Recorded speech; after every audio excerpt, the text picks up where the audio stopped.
than our failures. His peace runs deeper than our fears.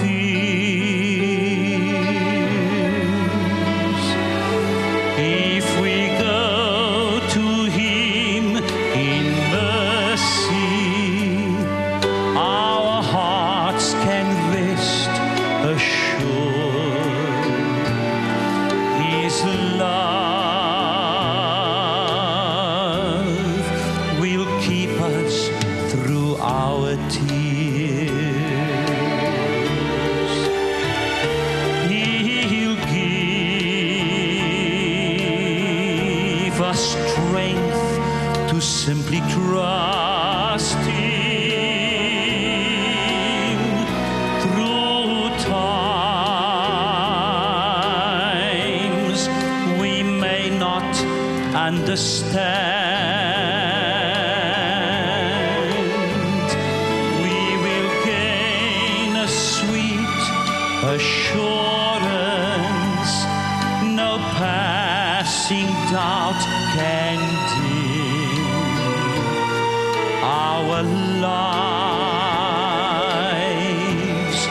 are safely in His hand. Though countless souls have come to Him so desperate and lost, with faith no greater than a tiny seed, each one has found a wondrous truth beneath His simple cross. His grace is greater than our need. No height or depth in all creation can reach beyond His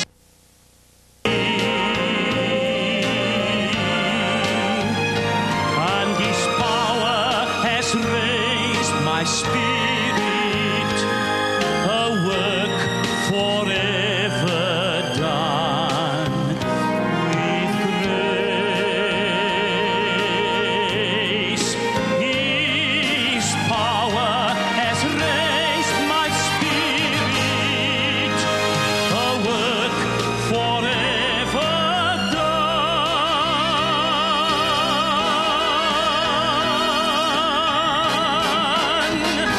His grace is greater. His grace is greater than my need.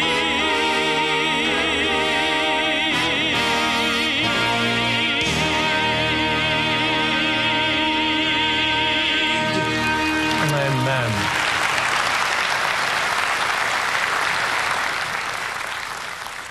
Hoje à noite, antes de começarmos a nossa apresentação, eu o convido a curvar a sua cabeça comigo enquanto abrimos o nosso coração ao Deus do Universo. Pai Celestial, obrigado pelo livro de Apocalipse. Obrigado pela mensagem clara que estamos vivendo nas últimas horas da terra. Conceda-nos hoje à noite corações para te amar, mentes para compreender a tua palavra, ouvidos para escutar a tua voz falando a nós pessoalmente. Conceda-nos hoje à noite um amor por ti, mais forte do que qualquer outro amor em nossa vida. Em nome de Jesus, amém. O tema desta noite é intitulado Enfrentando o Juízo do Apocalipse.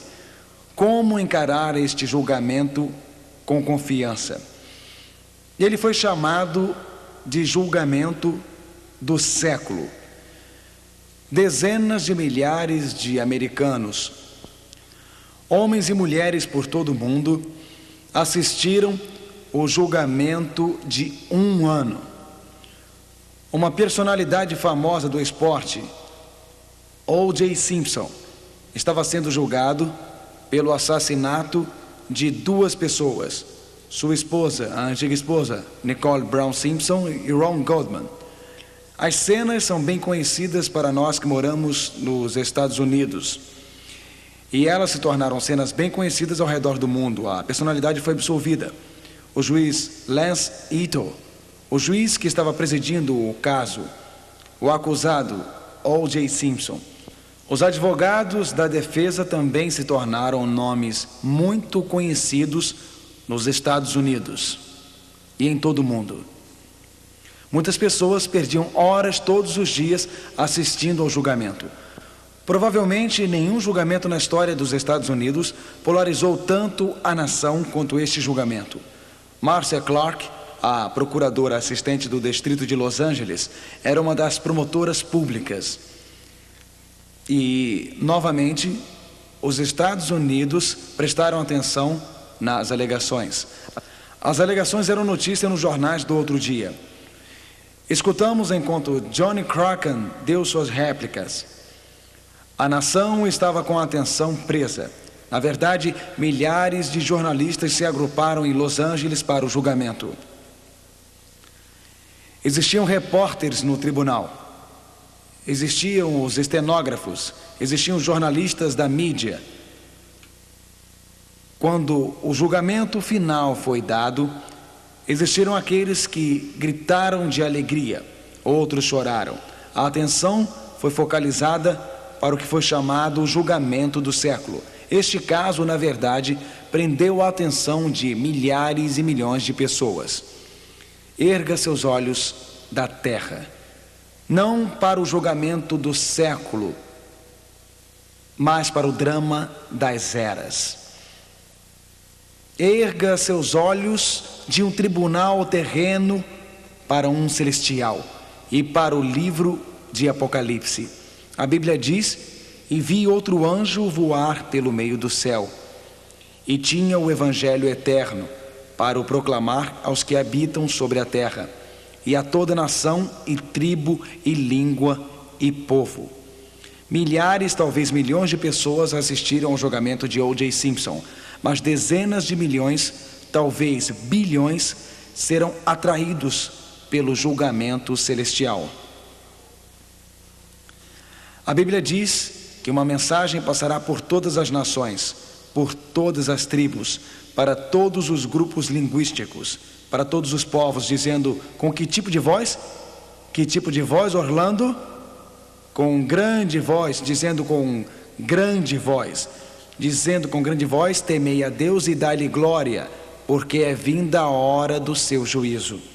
Apocalipse 14, versos 6 e 7.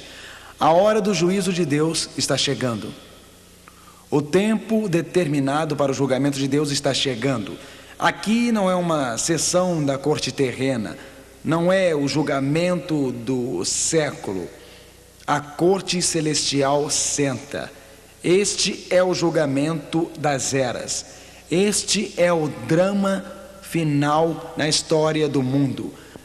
A controvérsia entre o bem e o mal é finalmente, inteiramente, completamente decidida.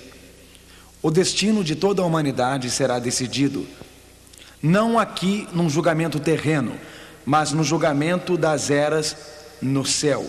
Daniel olhou para o alto e viu aquela cena da sala do tribunal em Daniel 7, verso 13. Ele disse: eu estava olhando nas minhas visões da noite, e eis que vinha nas nuvens do céu um como o filho do homem, e dirigiu-se ao ancião de dias, e o fizeram chegar até ele. Você vê esta cena em sua mente?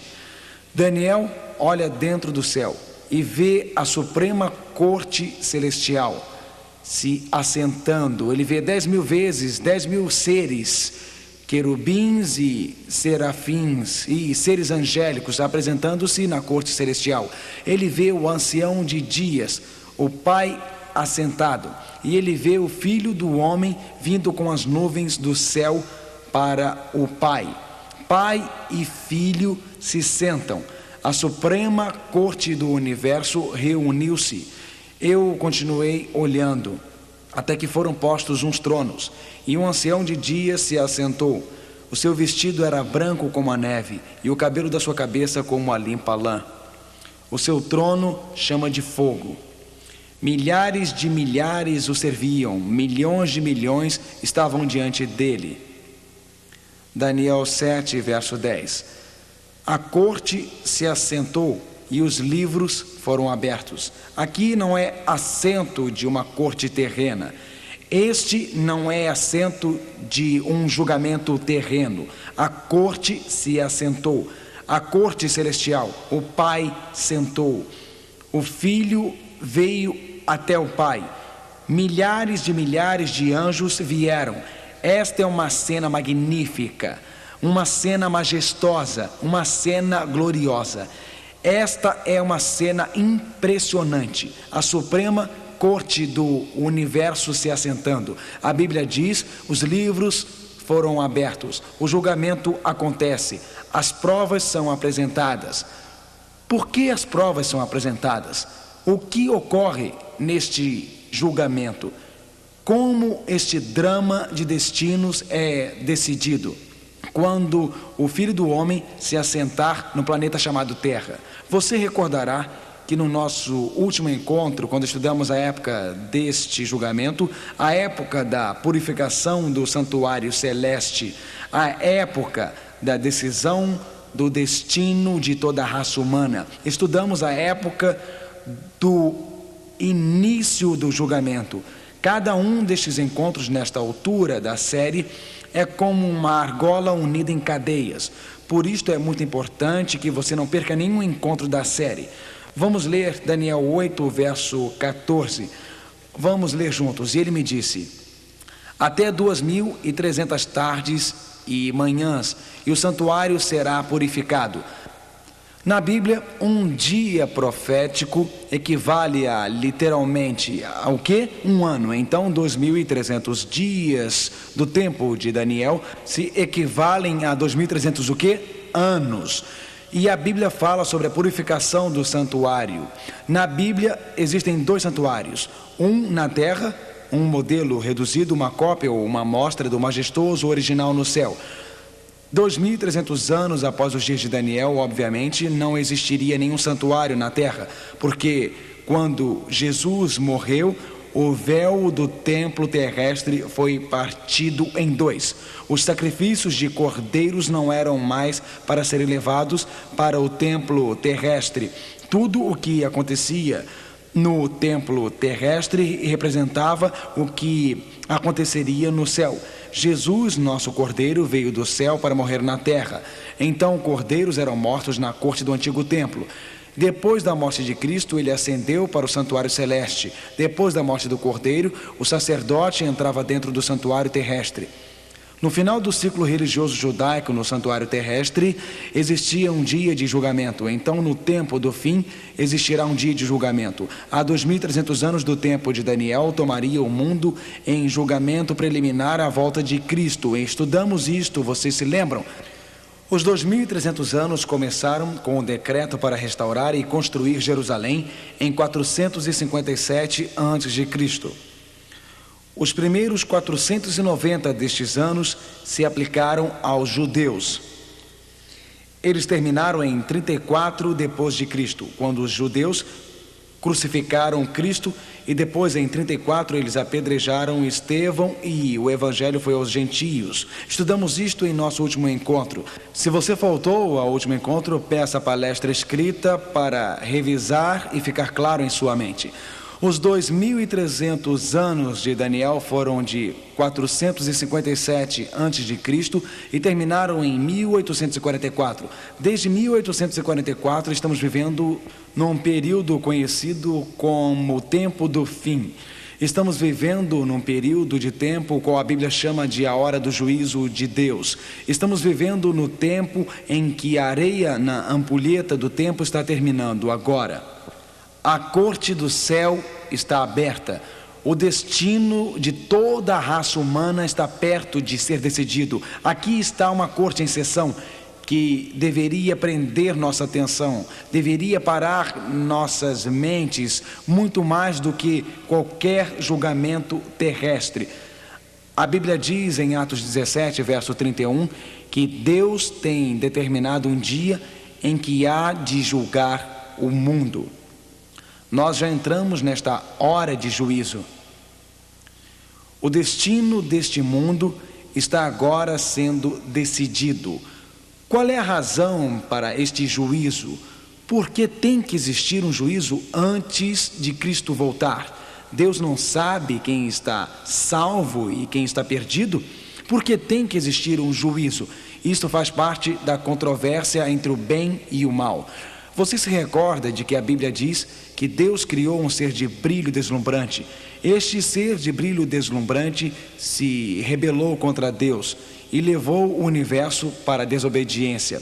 Vamos ler como este ser de brilho deslumbrante, Lúcifer, finalmente se tornou o diabo e Satanás. Vamos ler sobre a sua queda. A Bíblia diz: como caíste do céu, ó estrela da manhã, filha da alva, e tu dizias no teu coração: eu subirei ao céu, exaltarei o meu trono.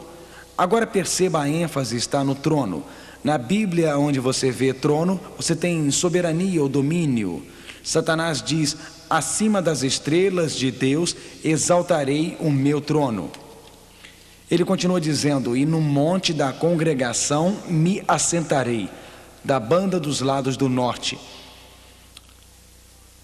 A lei de Deus foi dada do norte, então Satanás queria se assentar no trono de Deus, dando a lei de Deus. Subirei acima das mais altas nuvens e serei semelhante ao Altíssimo. Isaías 14, versos 12 a 14.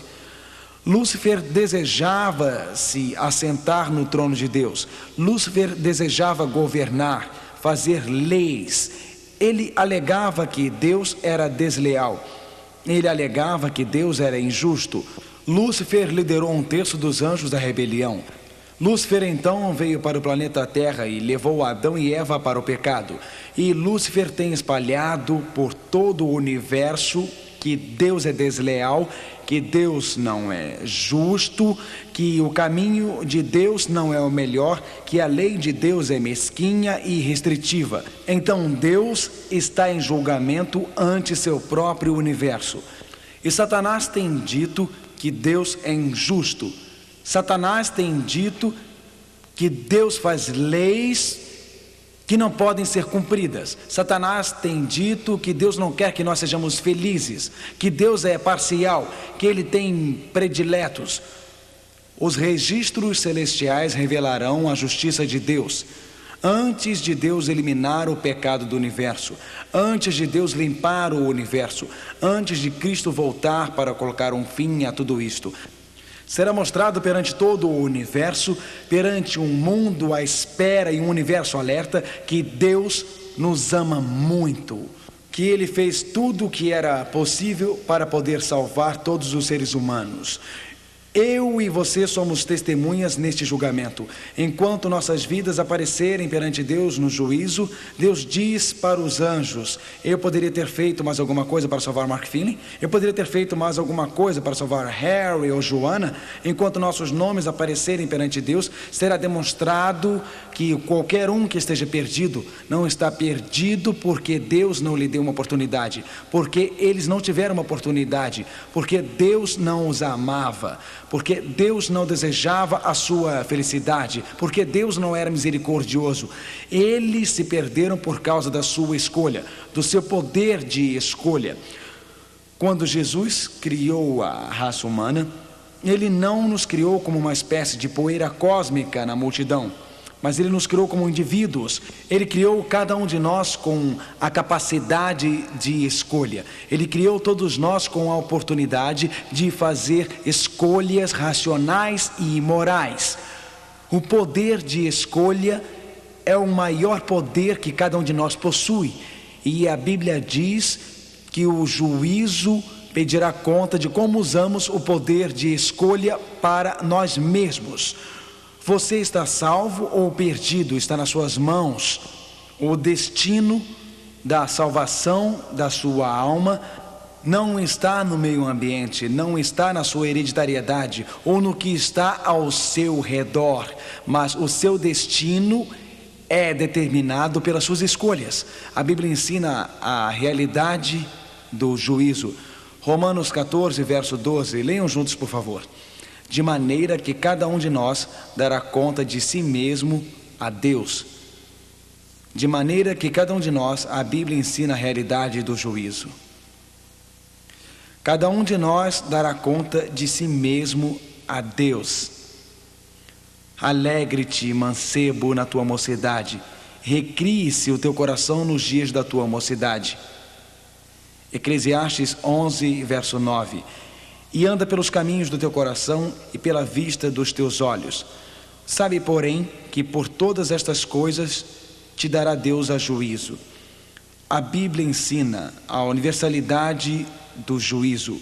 A Bíblia ensina que todo ser humano tem um caso pendente no tribunal de Deus. Somos responsáveis pelas nossas escolhas, somos responsáveis pelas nossas ações, somos responsáveis pelas nossas decisões. A magnitude deste juízo, o juízo penetra na nossa vida pessoal. A Bíblia diz, Eclesiastes 12, verso 14, porque Deus há de trazer, quais são as próximas palavras? O juízo a toda a obra, e até tudo o que está encoberto, quer seja bom, quer seja mal. Não existe nada secreto para Deus. A vida dupla trancada no armário, os valores duplos são lançados, abertos ante o deslumbrante Deus Santo. Senhor, você pode esconder alguma coisa da sua esposa, mas não pode esconder de Deus. Você pode esconder alguma coisa de seu esposo, Senhora, mas não pode esconder de Deus. A Bíblia diz que trará a juízo toda coisa secreta em seus momentos de privacidade. Senhor, o que você está lendo? Em seus momentos de privacidade, Senhor, o que está assistindo? Senhora, na cidadela da sua alma, o que você ama? A Bíblia diz em Hebreus 4, verso 13, e não há criatura alguma encoberta diante dele. Antes de todas as coisas estão nuas e patentes aos olhos daquele com quem temos de tratar, sem fingimento, sem engano. Você pode parecer decente no exterior, Senhor. Você pode parecer honesto em seu terno listrado, segurando sua pasta enquanto vai para o escritório. Mas se você está realizando negócios trapaceiros e desonestos, a Bíblia diz que todas as coisas estão nuas e patentes aos olhos daquele com quem temos de tratar. Apareceremos perante o tribunal de Deus, não como fingimos ser, mas como nós realmente somos. Apareceremos perante o tribunal de Deus sem o nosso porte, sem o nosso exterior, mas Deus sabe exatamente a verdade. Algum tempo atrás, em um cinema que estava totalmente lotado, o filme parou. As luzes foram acesas e este anúncio foi espalhado pelo cinema. Você leu nos jornais a respeito? O anúncio foi este: se existe alguém aqui com a mulher de outro homem, é melhor você sair rápido, porque seu marido acabou de entrar com uma arma para atirar em você. 17 casais se levantaram e correram porta fora. Isto seria divertido se não fosse tão trágico. Você pode saber o que você está fazendo, e pode ser feito coberto pela escuridão, pode ser feito secretamente. Aquele caso pode ser feito secretamente, aquele negócio conduzido ilicitamente, aquela fraude pode ser feita secretamente, aquela mentira. Você pode ser uma coisa dentro da igreja e pode ser outra coisa fora da igreja. Você pode ser uma coisa em sua casa e outra coisa nos negócios. Você pode ter uma bela fachada ao seu redor Mas o egoísmo, cobiça e luxúria podem residir em seu coração. E no juízo será claro, será evidente, porque os registros aparecerão perante Deus quando vier o juízo. A Bíblia diz: Senhor, tu me sondaste e me conheces, e conheces todos os meus caminhos. Salmos 139, versos 1, 3 e 16. E no teu livro todas estas coisas foram escritas, as quais iam sendo dia a dia formadas, quando nem ainda uma delas havia. A Bíblia diz: tu me sondastes, ó Deus. Como você se apresentará no juízo? Existe cobiça em seu coração? Existe luxúria em seu coração? Existe egoísmo em sua mente? Você está preocupado com orgulho? O pecado destrói. Como você se apresentará quando estiver perante Deus? E você diz: Mark, eu não sei se vou conseguir passar nesse juízo. A Bíblia diz que o juízo vai profundamente, não só em nossas ações, mas em nossos pensamentos e nas nossas palavras. Perceba a profundidade do juízo. Deus sabe tudo sobre nós: pensamentos, palavras, realizações e ações. Mateus 12, versos 36 e 37 dizia: mas eu vos digo que toda a palavra ociosa que os homens disserem, hão de se dar conta no dia do juízo, porque por tuas palavras serás justificado. Leia a última frase comigo, por favor. E por tuas palavras serás condenado. A Bíblia diz que nossas palavras são levadas a juízo. Cada palavra que nós falamos, quando você estuda a Bíblia, as palavras representam uma parte muito importante. Moisés falou palavras iradas. Ele se irritou e, em vez de falar a rocha, ele bateu na rocha com palavras iradas. E Moisés não pôde entrar na terra prometida, a terra chamada Israel. Claro que Deus o perdoou, mas suas palavras iradas custaram-lhe muito caro. Você se recorda? Pedro negou o seu Senhor com palavras de maldição quando Jesus precisou dele naquela noite. Pilatos perdeu sua alma porque no julgamento de Cristo, Pilatos recusou reconhecer o testemunho e suas palavras críticas, lavando suas mãos pelo Messias, condenando-o à morte. Palavras ecoadas e repetidas em sua mente. Estas palavras, cada palavra inútil, as palavras de traição de Judas. O juízo revela nossos pensamentos, o juízo revela nossas ações, o juízo revela nossas palavras. Como procede este juízo? Como eu e você podemos ter certeza de passar no juízo? Como podemos ter certeza de que quando nossos nomes aparecerem perante Deus, teremos esperança no juízo? É muito desencorajador. Antes, cheios de desespero, pensar que toda ação, todo pensamento, toda palavra, todo intento será lançado às luzes do santo Deus. Permita-me lhe assegurar que se você e eu tivermos que comparecer sozinhos perante o tribunal de Deus, na nossa nudez, com toda a palavra, toda a ação, todo o pensamento transparente perante Deus, nunca conseguiremos passar e estaremos perdidos. Mas tem que existir uma outra alternativa. Como podemos ter certeza de passar no juízo? Qual é a mensagem encorajadora na hora do juízo? Não é encorajador comparecer perante Deus com meus pecados, minha iniquidade? A Bíblia nos ajuda quando começa a descrever alguns dos livros do juízo. A Bíblia diz: então aqueles que temem ao Senhor falam cada um com o seu companheiro, e o Senhor atenta e ouve. E há um memorial escrito diante dele para os que temem ao Senhor e para os que se lembram do seu nome. Malaquias 3,16. As boas novas do juízo são que tudo está registrado, não apenas as ações erradas, mas você sabe, a Bíblia também diz que aqueles que falam palavras bondosas e amáveis, isto é registrado. Aqueles que fazem escolhas positivas, então existem palavras de encorajamento que falamos para outras pessoas. Existem palavras de esperança que falamos às outras pessoas. Palavras de alegria, você pode nem pensar nisso, mas está tudo registrado nos registros de Deus. Aquela esperança que você partilhou, aquela felicidade que você trouxe. Existem palavras de coragem, elas estão todas registradas lá no juízo celestial.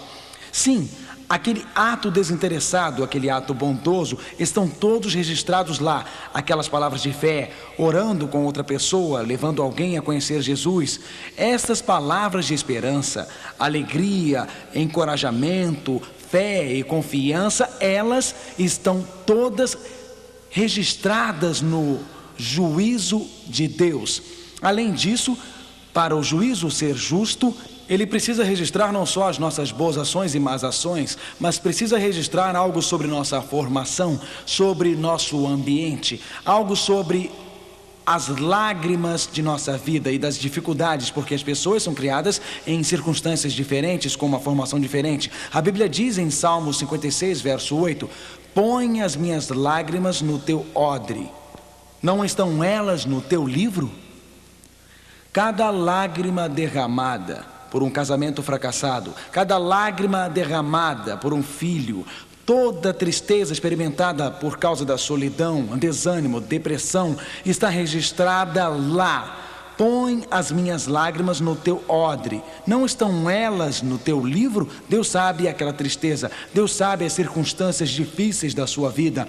Deus sabe, como diz a Bíblia, do poço onde você foi retirado. Deus sabe que você tem vivido naquele apartamento apertado, 4, 5 pessoas em um quarto. Ele conhece a pobreza, o desânimo, o pesar do seu coração, a sua tristeza. Deus sabe das suas lágrimas, sabe do seu desapontamento. Está tudo registrado lá. O que eu realmente sou, minhas lutas, meus conflitos, minhas alegrias, minhas tristezas, as boas ações, os atos maus, tirando a fachada, a parte que todos veem, fica o que eu sou, o autêntico eu, o eu genuíno, o verdadeiro eu. Isto é o que parece perante o trono divino. Ele sabe onde eu nasci, ele sabe da minha formação, ele conhece as minhas alegrias, ele conhece minhas tristezas. Então você pergunta: como ter certeza de ser aprovado no juízo? São as boas ações pesadas contra as más? Se eu tiver 5.192 boas ações e somente 5.191 más ações, será que Deus as pesa numa balança? Não há nada mais distante da verdade. Vamos examinar os registros divinos e um livro em particular. Claro que nossas boas ações estão registradas, claro que nossas más ações também refletem o que somos. Elas refletem nossas decisões, refletem nossas escolhas. Mas aqui está o livro mais importante de todos o que a Bíblia menciona. Aqui está um livro da Bíblia. Se o seu nome estiver escrito nele e permanecer, você estará eternamente salvo. Se o seu nome não estiver nele e nunca for escrito nele, você estará eternamente perdido. Aqui está um livro. A decisão de pôr o seu nome nele sela o seu destino. A Bíblia diz em Apocalipse 21, verso 27, ela o chama de o livro da vida do Cordeiro. O Cordeiro é Jesus. Este é o livro em que Jesus tem os nomes dos que viverão eternamente. Agora, segundo a Bíblia, existem apenas duas classes: os salvos e os perdidos. Agora, hoje existem pessoas que são totalmente por Cristo e existem pessoas totalmente contra Cristo, e existe aquela classe intermediária. Mas segundo o Apocalipse, esta classe irá para um lado ou para o outro, por Cristo ou contra Cristo. A Bíblia diz que haverá uma colheita final, e na colheita final, em Apocalipse 22, verso 11, diz: quem é injusto, faça injustiça ainda, e quem é justo, faça justiça ainda. Duas classes: o justo e o injusto, o reto e o iníquo. A classe intermediária que não havia se decidido está agora se decidindo a favor ou contra Cristo. Estão decidindo seguir o Cordeiro Jesus ou ser enganado pela besta nos últimos dias. Não existirá outra alternativa: se entregar a Cristo ou se entregar à besta, seguir o Cordeiro ou seguir a besta, aliar-se a Deus ou aliar-se à besta. A Bíblia diz, Salmo 69, verso 28, sejam riscados do livro dos vivos e não tenham registro com os justos. aqueles que desprezam o amor e a piedade de Cristo, aqueles que desprezam Cristo, aqueles que rejeitam Cristo, aqueles que têm outras prioridades em sua vida além de Cristo. A Bíblia diz que eles serão riscados do livro da vida e seus nomes serão riscados daquele livro. Mas ao que vencer, aqueles que aceitam a Cristo, para aqueles que têm Jesus como um precioso Redentor, para quem tem Cristo no coração, o que vencer será vestido de vestes brancas. E não riscarei o seu nome do livro da vida. Amém. E confessarei seu nome diante de meu Pai e diante dos seus anjos. A questão é, se apareço no tribunal de Deus com a minha luxúria, meu orgulho, minha ganância, e apareço lá no tribunal de Deus com meus pecados, e eu estarei riscado do livro de Deus e para sempre perdido. Ou se apareço em humildade e os registros de minha vida aparecem lá com Jesus, e Jesus se apresenta e diz: este é um dos meus. Sim, ele falhou, sim, ele pecou, mas Pai, meu sangue foi derramado para perdoar os seus pecados. Perdão está escrito após cada pecado. Pecado não aparece perante o Deus do universo, não aparece perante os seres celestiais do universo. Você pode pedir: pastor, diga-me claramente a verdade.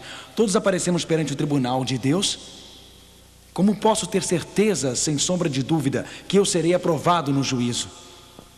Como posso sair esta noite deste auditório sabendo que posso ser aprovado no juízo? Como posso sair daqui sabendo que quando meu nome aparecer diante de Deus, quando o martelo bater, que eu estarei a salvo, que o veredicto é inocente? Como posso estar certo disto?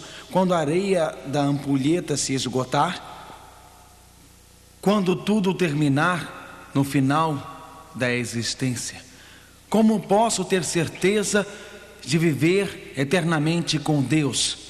Uma coisa é certa: eu não conseguiria por mim mesmo.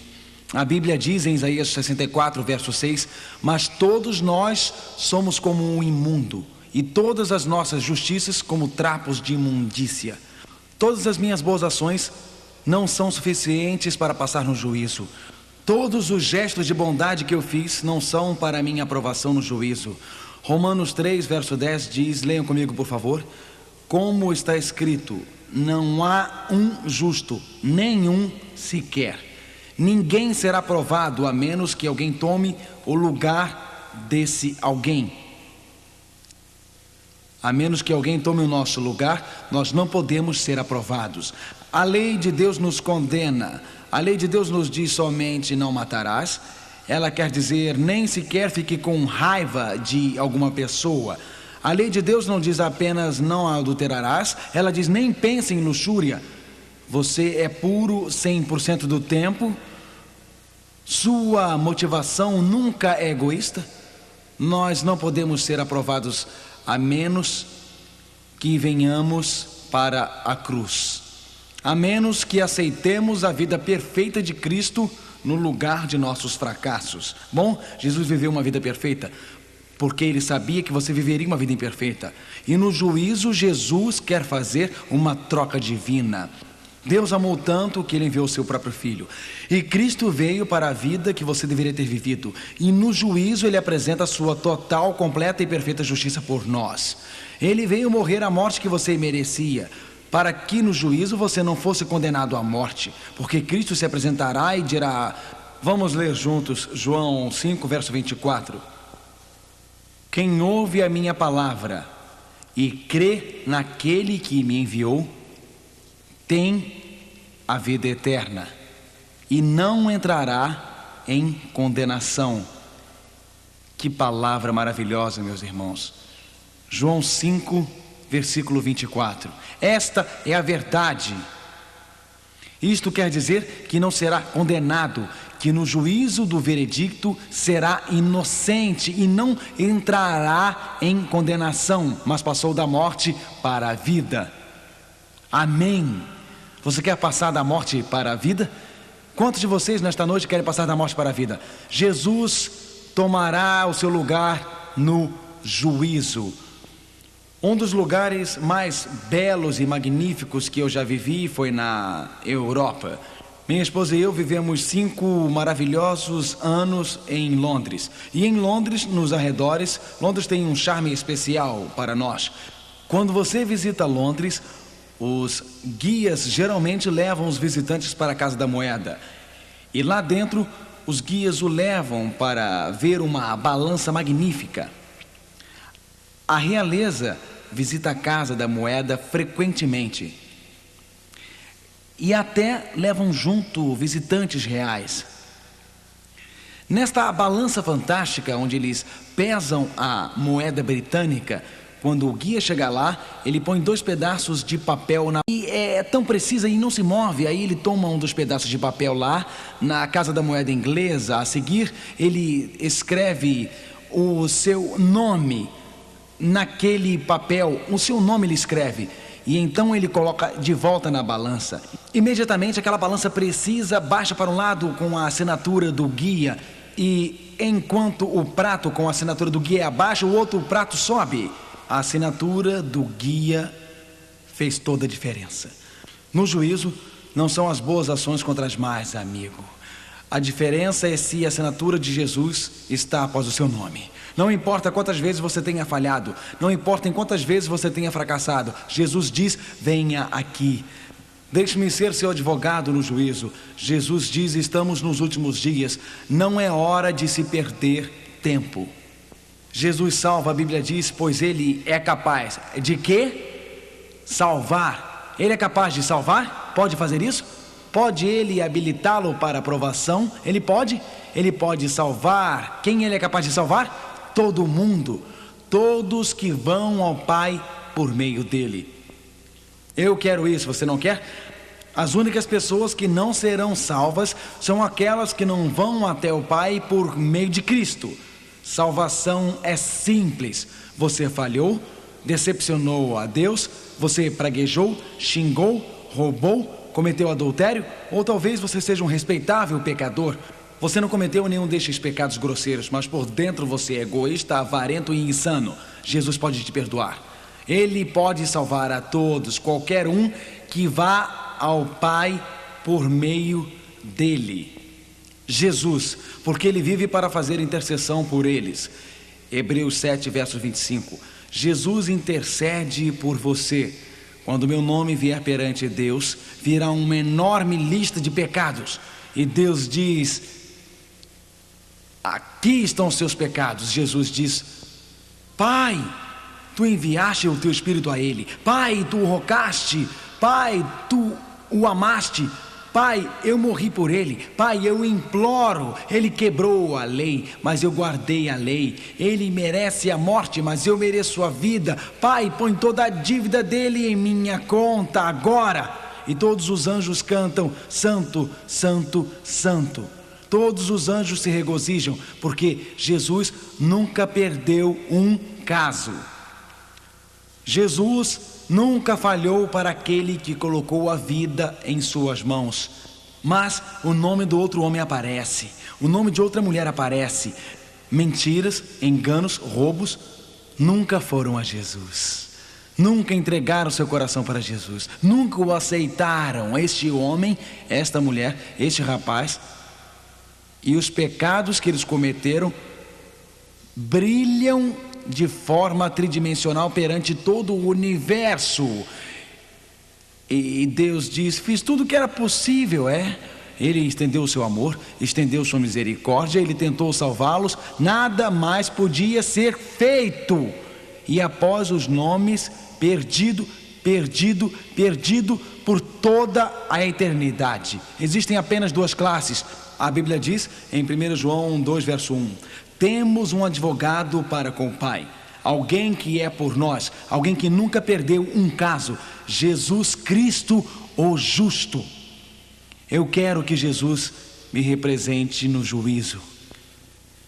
E quando meu nome for chamado perante o universo, quando for revelado que eu quebrei a lei de Deus e preciso de um Salvador, eu preciso de um Redentor. Quando a vida acaba, quando estamos doentes numa cama, deitados, não faz nenhuma diferença quanto dinheiro tem no banco. Não faz nenhuma diferença quanto é a sua herança.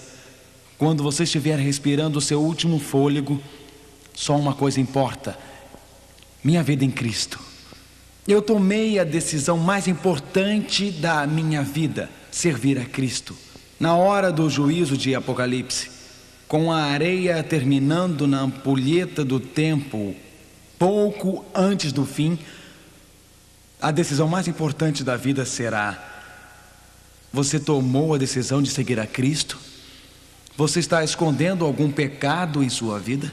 Se agarrando a pecados em sua vida?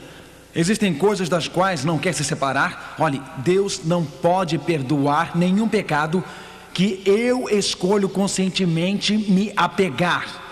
Deus não pode perdoar nenhum pecado que eu goste tanto que não irei confessá-lo. Somente quando vou a Ele, confessando os meus pecados. Somente quando vou a Ele, nesta última hora da história da terra, arrependido dos meus pecados. Somente quando vou abrindo o meu coração a Ele, Ele pode salvar-me na hora do juízo. A Bíblia diz que o tempo é curto. A Bíblia diz que agora é a hora. Apocalipse 22, verso 12. E eis que cedo venho, e o meu galardão está comigo para dar a cada um segundo a sua obra. Jesus está voltando para distribuir o galardão. E nesse momento, as decisões que fazemos estarão decidindo o nosso destino eterno. Steve foi criado num lar cristão. Estudou numa escola cristã. E a mãe de Steve era fiel e levava Steve à igreja quando era pequeno. E Steve gostava das coisas espirituais, mas enquanto crescia, ele começou a se distanciar da religião dos seus pais. Enquanto crescia, mais e mais as coisas deste mundo o encantavam. Steve começou a beber bastante. Seu pai e sua mãe oravam por ele noite após noite. Ele frequentava a igreja, estudando numa escola cristã, mas ele achava que cristianismo era apenas para as pessoas sentimentais. Cristianismo era apenas para as pessoas intelectualmente ignorantes. E ele foi se afastando de Jesus Cristo. Viveu uma vida agitada. Tinha um objetivo e um desejo, que era o de ganhar dinheiro na vida. Steve gostava de esportes, não foi bem sucedido nos negócios. Então Steve seguiu educação física, se tornou instrutor de natação numa universidade. E ele gostava do trabalho, mas ele não sentia paz em seu coração. Uma noite, 2 da madrugada, Steve estava rolando de um lado para o outro, lutando por Cristo ou contra Cristo. Ele começou a pensar sobre a religião de sua infância. As orações da sua mãe estavam tocando o seu coração. E ele sabia que havia chegado num ponto decisivo em sua vida. Ele não conseguia dormir. Ele estava perturbado. Ele disse: não, eu não quero entregar minha vida a Cristo. Não, eu não quero andar nos caminhos de Deus. Naquela noite, porém, ele não conseguiu dormir. Então Steve resolveu ir para a piscina da universidade. Ele saltava sempre do trampolim. Então ele pensou: eu vou dar alguns saltos de trampolim. Eu vou liberar minha atenção, liberar minha ansiedade. Esqueça, não vou entregar tudo a Deus. Esqueça, não vou entregar a minha vida a Cristo. O preço é muito alto. Ele subiu no trampolim. E enquanto estava no trampolim, esses pensamentos estavam correndo pela sua cabeça. E ele pensou: se eu estarei mergulhando dentro do pecado, será que devo voltar e entregar a minha vida a Cristo? O que devo fazer? Ele estava nessa terrível angústia mental, nesse terrível conflito interno. Ele pensava nas coisas que poderia tirar ou abandonar, hábitos que teria que colocar de lado. Mas ele pensou no juízo, ele pensou na eternidade, ele pensou na salvação. E enquanto estava no trampolim, esticou as mãos para dar um salto de anjo. A lua estava brilhando atrás dele.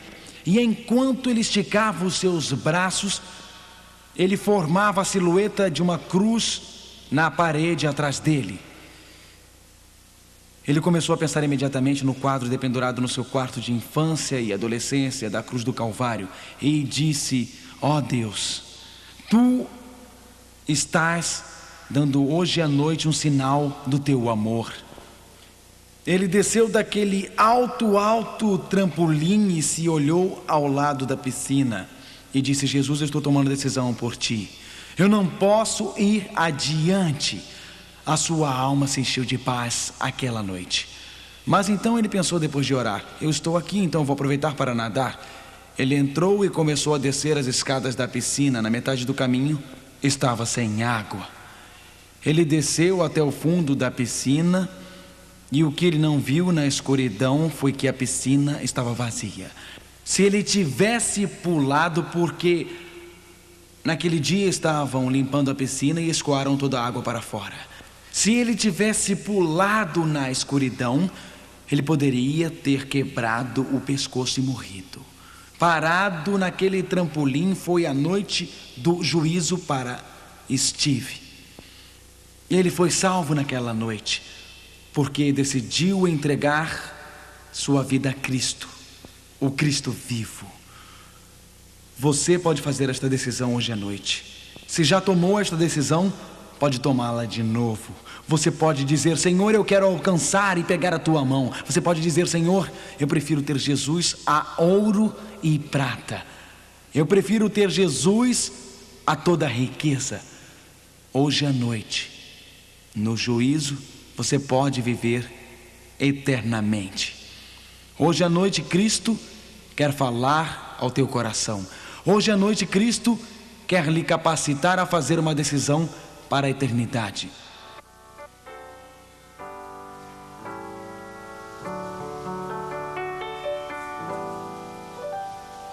I'd rather have Jesus than men's applause.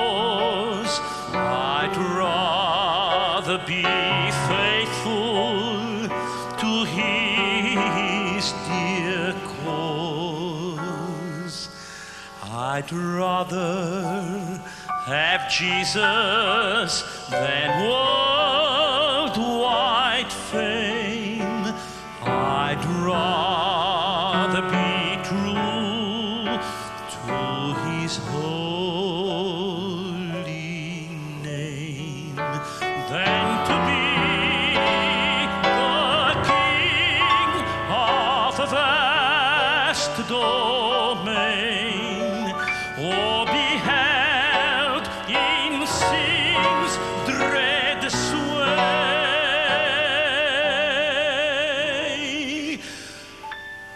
Yes, I'd rather have Jesus than anything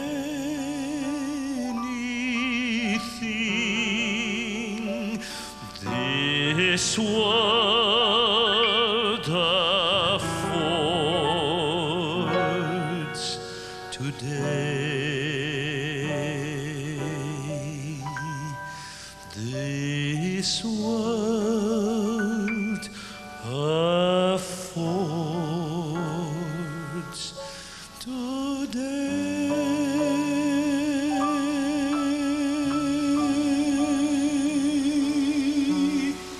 Amém. Vamos orar juntos. Ó meu Pai, hoje à noite milhares, dezenas de milhares ficaram ao teu lado. Tu conheces cada pessoa. Tu conheces as necessidades de cada coração. Tu conheces os desejos de cada coração. Pai, é apenas uma decisão, mas para nós representa o nosso compromisso, representa a nossa fé, representa a nossa decisão. E estamos agradecidos que juntos podemos sair daqui sabendo que podemos ir a Deus através de Jesus. Ele pode nos salvar. Nós estamos gratos porque não precisamos ter medo de estarmos perdidos. Que em Cristo e por Cristo e através de Cristo podemos ser aprovados no juízo. Confessamos nossos pecados, estamos arrependidos de nossos pecados e vimos em nome de Jesus perante teu trono, te agradecendo porque nos salvarás, em nome de Jesus, amém. No próximo encontro do livro de Apocalipse, ilegalidade, para onde este mundo está indo. Existirá leis aprovadas contra os cristãos? Não perca!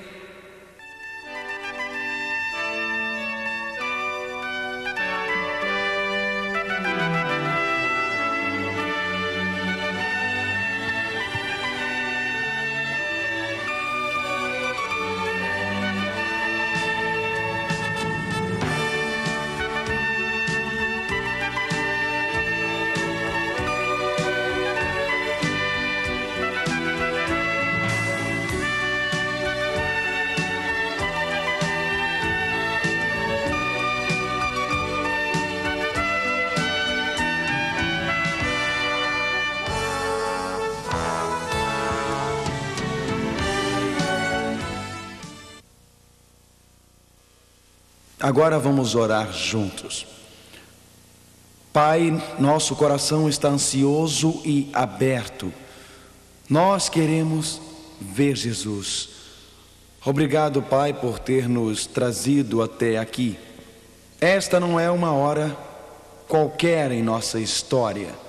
Estamos vivendo com certeza no tempo do fim. E queremos entender melhor a Tua palavra. Queremos entender a Tua vontade em nossas vidas. Abra nosso coração hoje à noite, Pai. Abra nossa mente.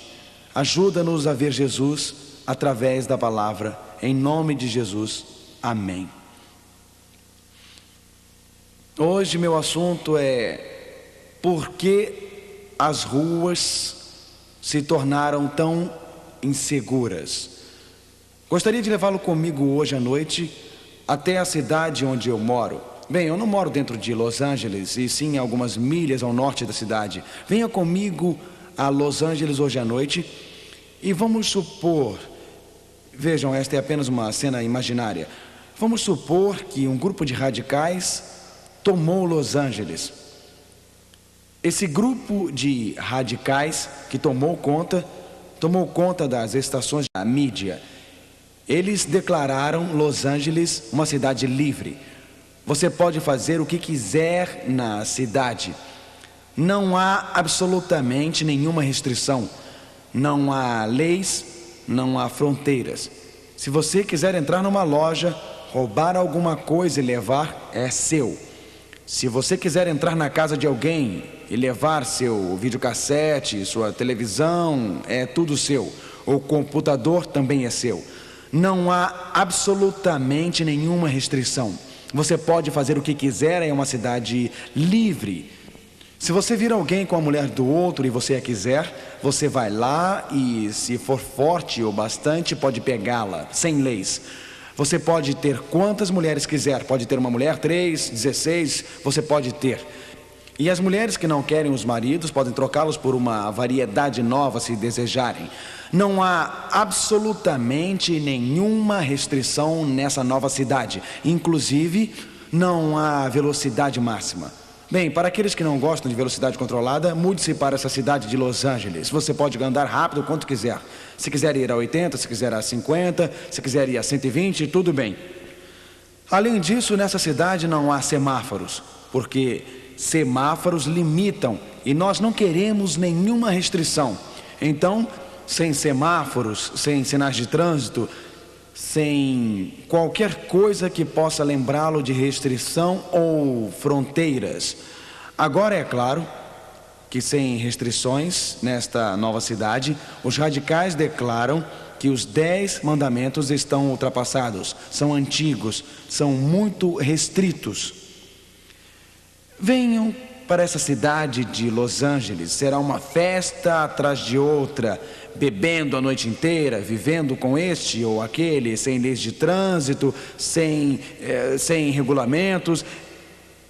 Você quer ir para lá? E pessoas entrando na sua casa, e pessoas levando o que você tem.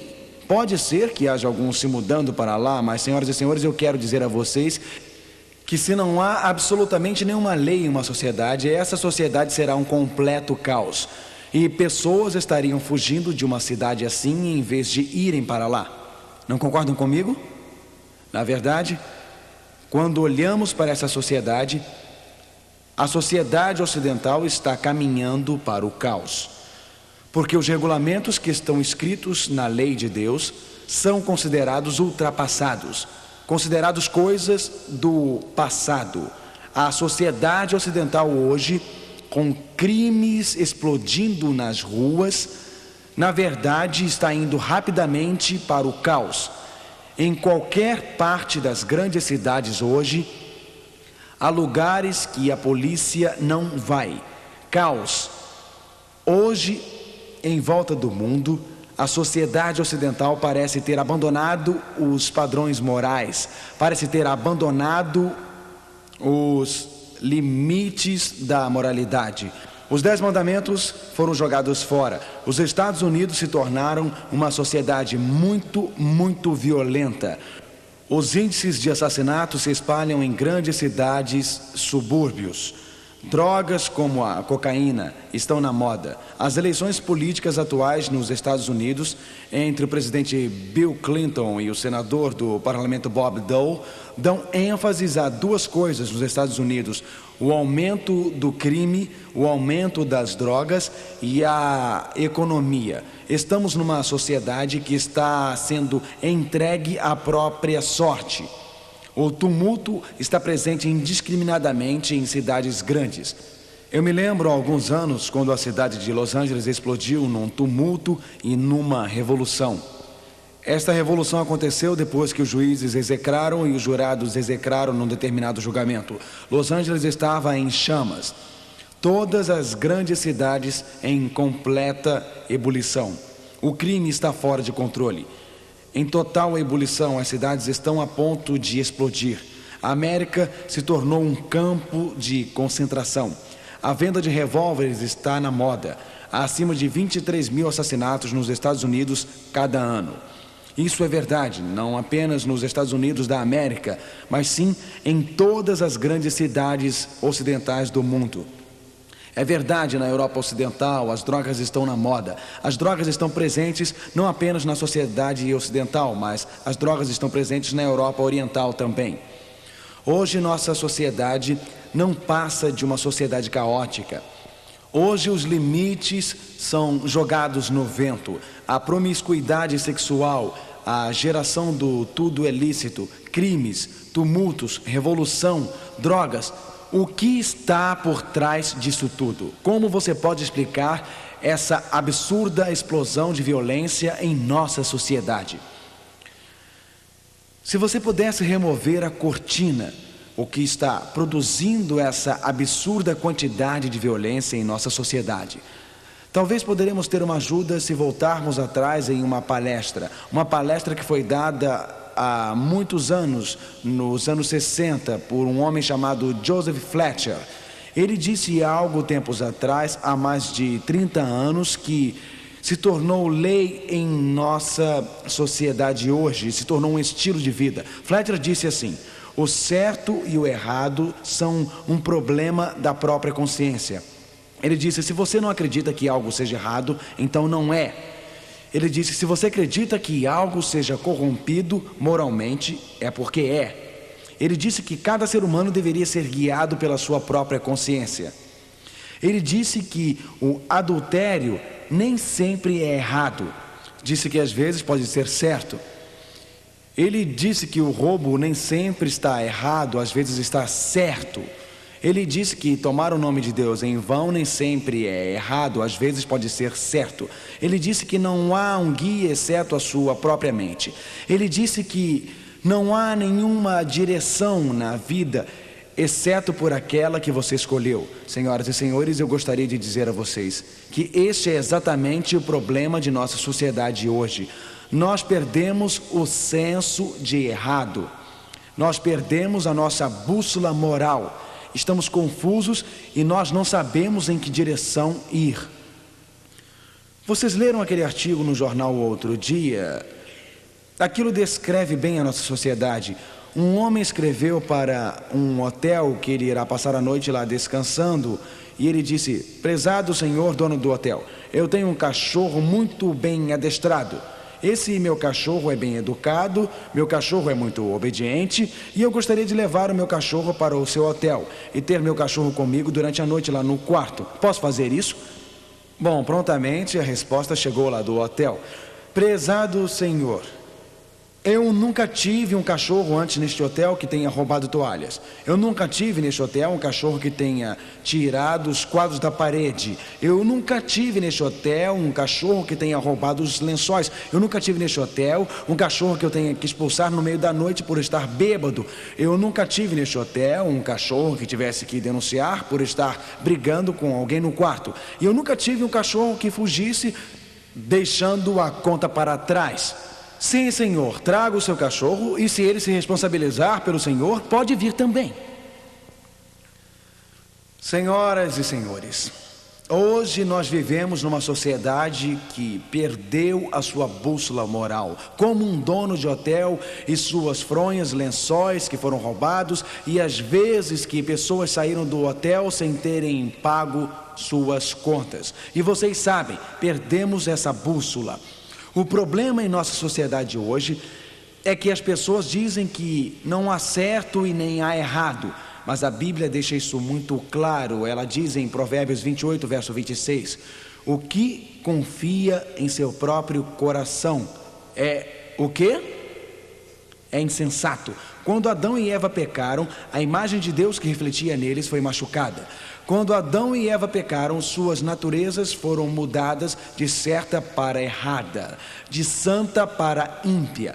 Por isso que a Bíblia diz que o nosso coração anseia por todas as coisas e é terrivelmente enganoso. E se você confia no seu coração, você confia numa consciência sem moral e poluída. A mente nos engana e frequentemente nos fala aquilo que queremos ouvir. Então, nossa própria natureza caída não é guia certo para a moralidade.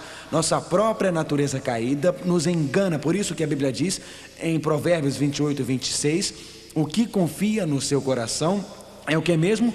É insensato. A Bíblia descreve precisamente o porquê dos problemas que temos em nossa sociedade. Lá diz em Oséias 8, verso 7: porque semeiam ventos e cegarão tormentas. Nós temos semeado ventos. Nós dizemos que o adultério não é errado e, portanto, estamos colhendo as tormentas do divórcio em nossa sociedade. Estamos colhendo as tormentas de lares de pais solteiros em nossa sociedade. Nós semeamos no vento e estamos colhendo a maldade em nossa sociedade. Nós semeamos no vento e agora o índice de jovens pela idade de 15 anos já viram 20 mil atos de violência na nossa televisão. Nós semeamos no vento, nós enchemos a cabeça de nossos filhos com sexo, enchemos a cabeça de nossos filhos com violência, enchemos a cabeça de nossos filhos com crimes. Então é alguma surpresa que o pequeno Joey, com 12 anos de idade, pegue uma arma e leve para a escola e se envolva em uma briga. E brigas geralmente são com os braços, que já é terrível bastante, com socos e pontapés, que também já é terrível. Mas o pequeno Joey, de 12 anos de idade, história real, puxa então a arma e estoura a cabeça de um colega de escola por causa de uma briga qualquer. Você leu não muito tempo atrás nas notícias de jornal que o empresário ia para o trabalho quando uma criança de 13 anos de idade descia a rua, viu o empresário com sua pasta e pensou que poderia ter dinheiro ali. Então aquele menino pegou a arma, atirou no homem na cabeça, o homem caiu morto. O menino então segurou a arma assim e fez como ele viu nos filmes. Limpou a fumaça, pegou a pasta do homem, montou na bicicleta e saiu do lugar cantando. Nós semeamos no vento e estamos colhendo as tormentas. Também o pêndulo de nossa sociedade tem escorregado para a baderna. Por acaso pode ser isso o que o Apocalipse claramente prediz que irá levar ao outro extremo longo? Essa baderna em nossa sociedade está fazendo com que alguns líderes religiosos procurem por respostas nos lugares errados. Está levando alguns líderes religiosos a proporem que seja legislado a moralidade, que criemos leis religiosas. De fato, se a história do passado nos ensina alguma coisa, e se você olhar para a história da Europa particularmente, e se você olhar para a Idade Média, quando a Igreja e o Estado eram unidos, a história revela que quando a Igreja e o Estado estão unidos para ordenar leis religiosas, os direitos da maioria são esmagados por completo. Bem, senhoras e senhores, nessas séries nós vamos continuar a estudar o livro do Apocalipse. Vamos falar no futuro sobre boicote econômico e a marca da besta. Vamos falar sobre a América e o resto do mundo na profecia. E vamos falar quando os direitos da minoria são esmagados. Mas hoje eu quero dizer que a resposta à baderna em nossa sociedade A resposta à permissividade em nossa sociedade não vem pelas leis religiosas legisladas pela capital de alguma nação. Você concorda com isso? Qual é a resposta? Qual é a resposta para a baderna em nossa sociedade? A Bíblia revela claramente essa resposta. Em vez de uma revolução na sociedade, deve haver uma revolução no coração humano. A resposta não está no que o governo faz, mas a resposta está no que acontece no seu coração e no que acontece no meu. A Bíblia descreve um perfeito padrão de justiça. Ela diz em Salmos 111, versos 7 e 8: as obras de suas mãos são verdade e justiça. Notem, verdade. Fiéis todos os seus preceitos. Leiam a resposta da passagem comigo, por favor. Estáveis são eles para todo o sempre, instituídos em fidelidade e retidão. Os mandamentos de Deus duram para sempre e para sempre. Os mandamentos de Deus não foram dados para uma geração antiga, passada. A Bíblia diz que os mandamentos de Deus foram para todos os homens e mulheres através de todos os séculos. De fato, Salmos 19, 7, lemos juntos: a lei do Senhor é perfeita. Numa sociedade que esqueceu as leis de Deus, numa sociedade que diz: a minha consciência é meu Deus, numa sociedade que diz: não há mais limites morais, ecoa através de todo o tempo, falando aos nossos ouvidos hoje. A Bíblia diz: a lei do Senhor é perfeita. A lei de Deus, as leis dos 10 mandamentos, oferecem a essa sociedade um padrão moral de justiça. Ainda existem coisas certas e ainda existem coisas erradas, mesmo nos últimos dias do século XX. É estimado que exista 35 milhões de leis para controlar o comportamento humano, mas o Todo-Poderoso nos deu apenas 10 mandamentos. Os princípios da lei de Deus são eternos. A lei de Deus define o que é certo e define o que é errado. Certo e errado não é uma questão de você acha ou uma questão de eu acho. Certo e errado é definido nos 10 mandamentos. Deus escreveu esses mandamentos em tábuas de pedra com seus próprios dedos. Na Bíblia inteira há apenas um código de ética, apenas uma lei escrita com os dedos de Deus, e esta é os 10 mandamentos. Os 10 mandamentos foram escritos na pedra, não foram escritos na areia para serem apagados, nem em algum lugar que pudessem ser queimados ou destruídos. Foram escritos em pedras e assim são permanentes e eternos, escritos com os próprios dedos de Deus. Senhoras e senhores, se Deus achou que as leis dos 10 mandamentos eram tão importantes e não permitiu que seres humanos as escrevessem, sabem quando você olha na Bíblia, Paulo diz a Timóteo: todas as escrituras são dadas pela inspiração de Deus. Agora a Bíblia é inspirada por Deus, e Deus inspirou os profetas e eles escreveram a sua vontade. Mas Deus não permitiu nem mesmo aos profetas escreverem os 10 mandamentos. Os 10 mandamentos eram tão significantes que Deus os escreveu com seus próprios dedos, com um código de ética eternal para todos os tempos e para todas as sociedades. De fato, as leis de Deus são as bases do governo celeste. Você pode ver por que Satanás odiava tanto as leis de Deus? Satanás sabia que se atacasse as leis de Deus, ele estaria atacando ao próprio Deus. Então Satanás disse: levantarei meu próprio trono acima das estrelas de Deus. Este anjo magnífico de beleza fulgurante declarou que não era necessário obedecer a Deus. Ele declarou que a obediência não era necessária. Satanás perdeu o céu. 1/3 dos anjos perdeu o céu porque eles desobedeceram. Satanás veio então batendo a porta de um planeta chamado Terra. Ele usou as mesmas mentiras de Adão e Eva. Ele disse: não é necessário obedecer. E Adão e Eva perderam aquele jardim perfeito, o seu lar, porque roubaram, tirando algo que não era deles. Tinham outros deuses perante eles. Eles ouviram a voz de Lúcifer, e eles quebraram o relacionamento de fé que tinham com o seu Criador. Adão e Eva perderam o jardim pela desobediência. Pela desobediência, Lúcifer e os anjos perderam o céu. A desobediência causou a Adão e Eva perderem o jardim, e a desobediência causará a milhões de pessoas perderem o céu hoje. Há alguns cristãos que acreditam que a lei de Deus não foi dada até que ele a escrevesse em tábuas de pedra e a tivesse colocado nas mãos de Moisés no Monte Sinai. A razão pela qual Deus escreveu os 10 mandamentos em tábuas de pedra foi porque os seres humanos tinham quebrado a lei de Deus que ele tinha escrito em seus corações. Vejam, antes do Sinai era errado roubar, era errado matar, era errado cometer adultério. Mas quando o ser humano quebrou as leis de Deus escritas em seus corações, o próprio Deus então as escreveu e as reafirmou nas tábuas de pedra. Vamos voltar, por exemplo, ao Jardim do Éden.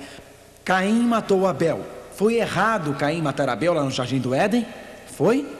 Mesmo antes dos 10 mandamentos serem escritos nas tábuas de pedra? Mesmo assim? Mas a Bíblia diz isso tão claramente em Romanos 4, verso 15. Onde não há lei, também não há transgressão. Então, se você abole a lei de Deus, você abole a transgressão. O que é a transgressão? Bom, no dicionário Webster diz: transgressão é a quebra ou violação de qualquer lei civil ou moral. Então, transgressão tem a ver com a quebra da lei. A quebra da lei de Deus. De fato, a Bíblia diz em 1 João 3, verso 4, vamos ler juntos: pecado é a transgressão da lei. E qual é a outra palavra para transgressão? Quebra. Então, pecado é a quebra da lei de Deus. Pecado é a minha separação de Deus. A Bíblia diz que onde não há lei, não há transgressão, não há quebra da lei. Se não há velocidade, então eu posso vir tão rápido quanto quiser. Numa cidade da Alemanha, onde não há velocidade máxima, a polícia pode lhe parar por andar a 60 milhas por hora, 95, 100 quilômetros por hora, porque não há velocidade máxima. Se a lei não existisse antes do Monte Sinai, Caim poderia ter matado Abel sem problemas, mas a lei de Deus sempre existiu. Em Gênesis 26, verso 5 diz: porque Abraão obedeceu a minha palavra e guardou os meus mandamentos, os meus preceitos, os meus estatutos e as minhas leis. Era Abraão um real guardador dos mandamentos? De fato era. Abraão viveu antes de Moisés? Sim. Abraão viveu antes que os 10 mandamentos fossem escritos em tábuas de pedra? Sim. Vejam, há algumas pessoas que têm ideias muito estranhas. A ideia é que os 10 mandamentos foram dados apenas aos judeus. Mas não foi errado Caim matar Abel? Não foi errado cometer adultério? Abraão guardou os 10 mandamentos de Deus. Os 10 mandamentos são os códigos de conduta do céu, porque a Bíblia diz: a lei do Senhor é o que mesmo? Perfeita. A Bíblia diz que a lei de Deus deve existir para sempre e sempre. No Velho Testamento, a lei de Deus era o padrão de certo e errado. O padrão de certo não é o que eu acho. Você pode achar que não seja errado roubar se alguém é rico, mas os mandamentos de Deus dizem: não furtarás, não importa se você acha certo ou errado, de acordo com a palavra de Deus, é pecado. Você pode achar que não seja pecado tomar o nome do Senhor em vão. Sua atitude pode ser: bem, todo mundo toma o nome do Senhor em vão, mas a Bíblia diz: não tomarás o nome do Senhor teu Deus em vão. Você pode achar que não seja errado cometer adultério. Você pode dizer: hoje é tão comum na sociedade, você não entende que todo mundo faz isso. Hoje em dia não é bem todo mundo, amigo. Há grupos de pessoas que são cristãos fiéis, que sabem que para serem felizes na vida, para terem prazer na vida, devem seguir os princípios da palavra de Deus escritas na lei de Deus. Sim, você diz: a lei de Deus é bem clara no Velho Testamento, mas e sobre o Novo Testamento? Jesus veio para abolir a lei de Deus? No Novo Testamento, Jesus confirmou o valor da lei em si mesmo. Ele é o nosso padrão. Jesus veio para tirar os 10 mandamentos das tábuas de pedra e colocá-la em carne humana. Quando olho para Jesus, eu vejo alguém não que tenha quebrado a lei, mas sim alguém que guardou a lei. De fato, Jesus disse: não pense. Quais são as palavras? Não o quê? Não pense. Não pense o quê? Que eu vim destruir a lei ou os profetas. Eu não vim para destruir. O que Jesus disse? O que ele disse? Não pense que eu vim para quê? Destruir a lei. Ele disse: eu não vim para destruir. E se foi Jesus quem disse isso, é o suficiente para mim, é para você também. Jesus disse: eu não vim para destruir, mas para guardar. Jesus guardou a lei em sua própria vida. Jesus disse: porque em verdade, com certeza eu vos digo, até que o céu e a terra passem. Por acaso o céu e a terra já passaram? Não, de forma alguma. Nem um jota ou um tio jamais passará da lei, até que tudo se cumpra. Mateus 5, verso 17 e 18. E olha esse aqui em Lucas 16, verso 17. É mais fácil passar o céu e a terra do que cair um tio sequer da lei. Jesus disse que é mais fácil o céu e a terra passarem. Por quê? Porque a lei é eterna. A lei revela as bases do governo do céu. A lei de Deus nos diz o que é moralmente certo e moralmente errado. Esses padrões não foram criados pelo homem. Esses padrões não foram criados em alguma prefeitura. Eles não foram criados em alguma reunião de comitê. Não foram meramente legislados ou foram meramente formados por um governo humano. A Bíblia diz: é mais fácil a terra e o mar passarem do que cair um tio sequer da lei de Deus. Mas vamos ver o que aconteceu quando Cristo morreu na cruz. É comum cristãos chegarem até a mim e dizerem: bem, pastor Finley, quando Jesus morreu na cruz e foi pregado na cruz, a Bíblia diz, isso é o que eles dizem, a Bíblia diz que os mandamentos de Deus foram pregados na cruz. Agora pense bem como isso é contraditório. Se você diz que os mandamentos de Deus foram pregados na cruz, o que quer dizer com isso? Quer dizer que está certo cometer adultério como cristãos? Quer dizer que está certo roubar como cristãos? Está certo tomar o nome do Senhor em vão como cristãos? Sabe, uma vez um cristão chegou até mim, um membro fervoroso da igreja, e disse: pastor Finley, o senhor falou sobre a lei de Deus, mas essa lei foi abolida na cruz, foi pregada na cruz. Eu disse: está bem, esse por acaso é o seu filho? Sim.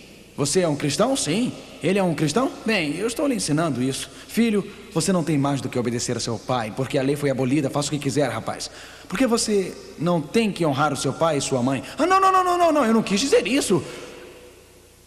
É totalmente ilógico dizer que a lei de Deus foi pregada na cruz. Agora aqui está o texto que alguns não entendem. Efésios 2, verso 15. Leiam o texto. Na sua carne desfez a inimizade, isto é, a lei dos mandamentos. Aí alguém diz: espera aí, olha aí, ó, a lei dos mandamentos foi abolida. Mas aí, amigo, podemos continuar a ler. A lei dos mandamentos contém o que? Ordenanças. O que foi pregado na cruz, lá diz que foram os mandamentos, lá diz isso. Lá diz que as leis dos mandamentos contêm o que? Ordenanças. Vocês veem na cruz, o sistema cerimonial de sacrifícios teve um fim. Na cruz, as ordenanças, aquelas ordenanças que se você pecasse, você tinha que sacrificar um cordeiro. Tudo isso teve um fim, porque Jesus Cristo, o Messias, morreu na cruz. Isso é o que foi pregado na cruz. Não foram as leis dos 10 mandamentos contendo as ordenanças ou sistema sacrificial que apontavam a direção à volta de Cristo. Quando Jesus perdoava pecados, ele não dizia: a lei foi abolida na cruz, senhora, vá em frente, cometa adultério de novo, você está perdoado agora. O que Jesus dizia? Vá e não peques o quê? Não peques mais. Jesus não nos leva à desobediência, ele nos leva à obediência. A mesma graça de Deus que te perdoa entra em sua vida como um poder dinâmico e então muda a sua vida. O mesmo Deus que te pede para obedecer colocará poder em sua vida para capacitá-lo a obedecer. A Bíblia diz em Coríntios 12, verso 9, leiam comigo, por favor: a minha graça te basta, porque o meu poder se aperfeiçoa na fraqueza. Você está lutando com algum pecado até a noite? Ao você vir a Jesus, seus pecados serão perdoados. Ao você vir a Jesus, sua culpa terá ido. Mas mais do que uma graça que perdoa, a graça de Deus dá poder, a graça de Deus muda, a graça de Deus é uma força ativa que vem de dentro. Minha graça te basta. Qual é a sua luta hoje? Imoralidade? Qual é a sua luta hoje? Roubo? Qual é a sua luta hoje? É algum hábito? Álcool, tabaco, drogas? Qual é a sua luta hoje? Em que você cai hoje? Qual é a sua fraqueza hoje? As boas novas são que a graça de Deus vai até você para perdoar, e a graça de Deus é um poder na sua vida, que entra no seu coração e na sua vida para mudar. Algumas pessoas perguntam: e quanto a Jesus? Jesus sempre nos leva à obediência? Jesus nunca quer nos levar à desobediência. De fato, Jesus disse em João 14, verso 15: se você me ama, você não tem que guardar os meus mandamentos mais.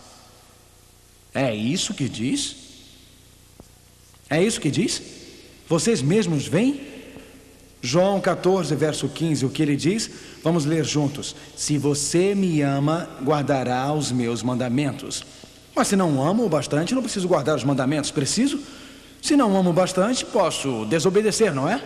A Bíblia diz que o amor sempre nos leva à obediência. De fato, João 15, verso 10 diz: se guardares os meus mandamentos, permanecereis no meu amor, do mesmo modo que eu tenho guardado os mandamentos de meu Pai e permaneço no seu amor. Em outras palavras, quando venho a Jesus e me ajoelho aos pés da cruz, e a graça de Deus me leva e me perdoa, essa graça entra em meu coração para me dar poder para obedecer. E quanto mais eu amo a Cristo, eu obedeço, mais permaneço em seu amor. Se me viro as costas a esse amor, se por vontade própria me rebelo contra ele, se lhe bato na face por causa do meu estilo de vida desobediente, de quebra da lei, de rebelião, eu deixo o seu amor, eu desperdiço, eu rejeito sua graça. Billy Graham estava realmente certo ao ser perguntado recentemente.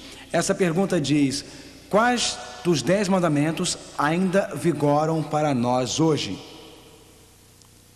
Eu ouço dizer que eles foram escritos há séculos atrás e os tempos mudaram.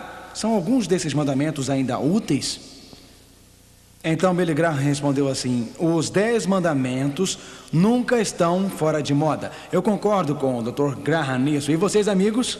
Os 10 mandamentos nunca estão fora de moda. Há muitos que olham as Escrituras e têm a ideia de que os mandamentos são algumas exigências legalistas. Mas a Bíblia diz em João 5, verso 3: porque esta é a caridade de Deus, que guardemos os seus mandamentos, e seus mandamentos não são pesados.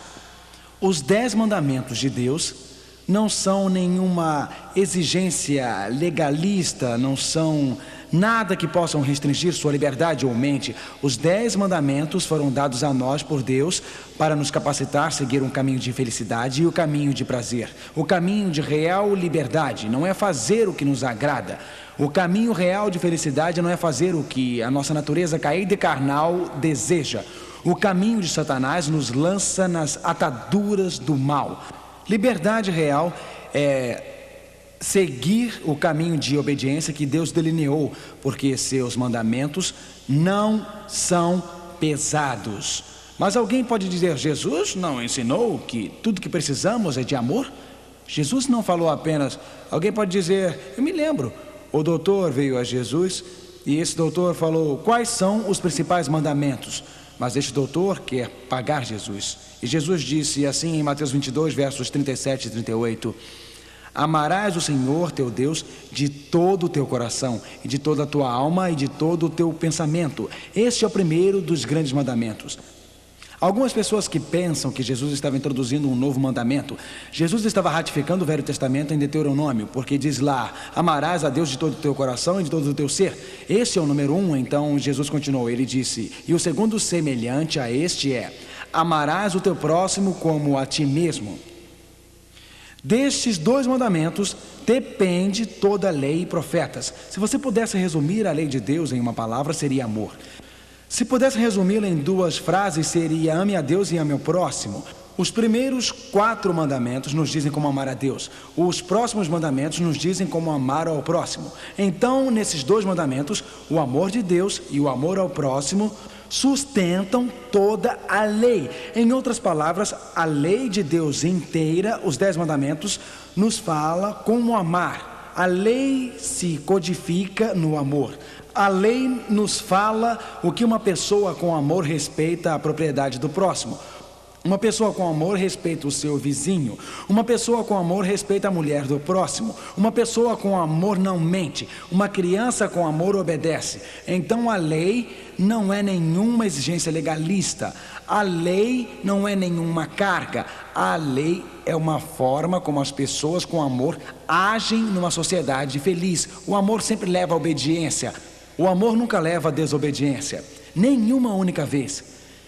E se um dos teus filhos dissesse: papai, eu te amo, e eu dissesse: ó, filhinho, você me ama? Isso é maravilhoso, corte a grama, tire o lixo e limpe o seu quarto.